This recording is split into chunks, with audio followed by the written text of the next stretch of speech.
Hi guys, we're here with another installment of the A to Z Mysteries, The Canary Caper by Ron Roy.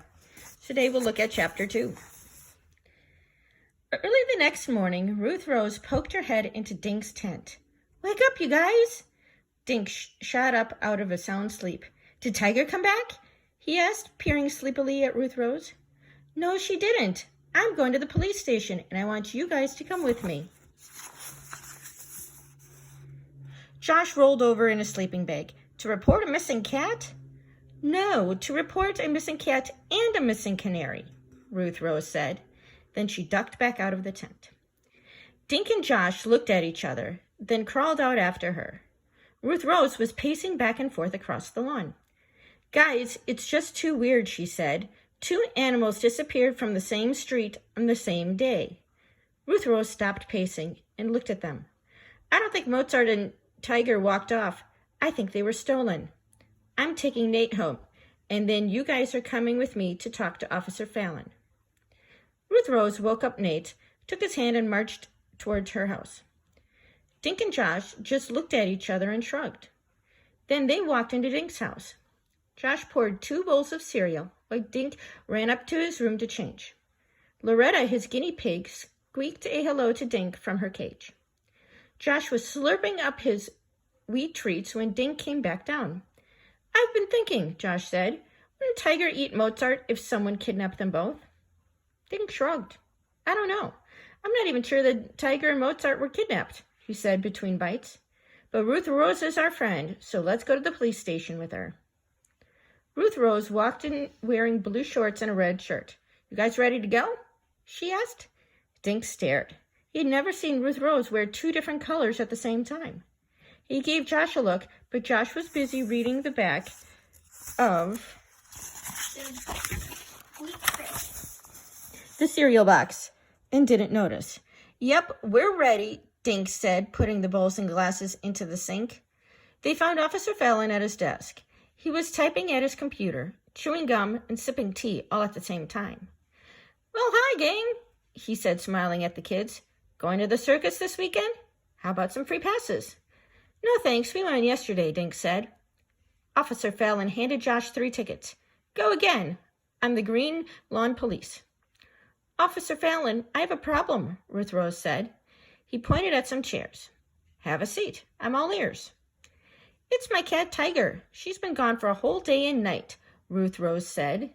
"She's never been away from home that long. Mrs. Davis's canary disappeared too." Dink had never seen Ruth Rose look or sound so serious. Officer Fallon wrote something on a sheet of paper. "I think someone in Green Lawn is stealing pets," Ruth Rose went on. 2 pets vanished on the same day is just too weird." 4 pets, Officer Fallon said. He opened his drawer and pulled out a sheet of paper. 4 pets are missing. 4? Dink and Josh said together. Officer Fallon nodded. "Last night, Dr. Pardue's called. His kid's rabbit is missing from its cage. Later, Mrs. Gwynn called. It seems her parrot disappeared off her back porch." "All yesterday?" Dink asked. Officer Fallon nodded. "I was right," Ruth Rose said, jumping to her feet. "There is a pet napper around here." 4 animals disappearing on the same day does seem strange, Officer Fallon said. "In fact, I've already asked Officer Keene to look into it."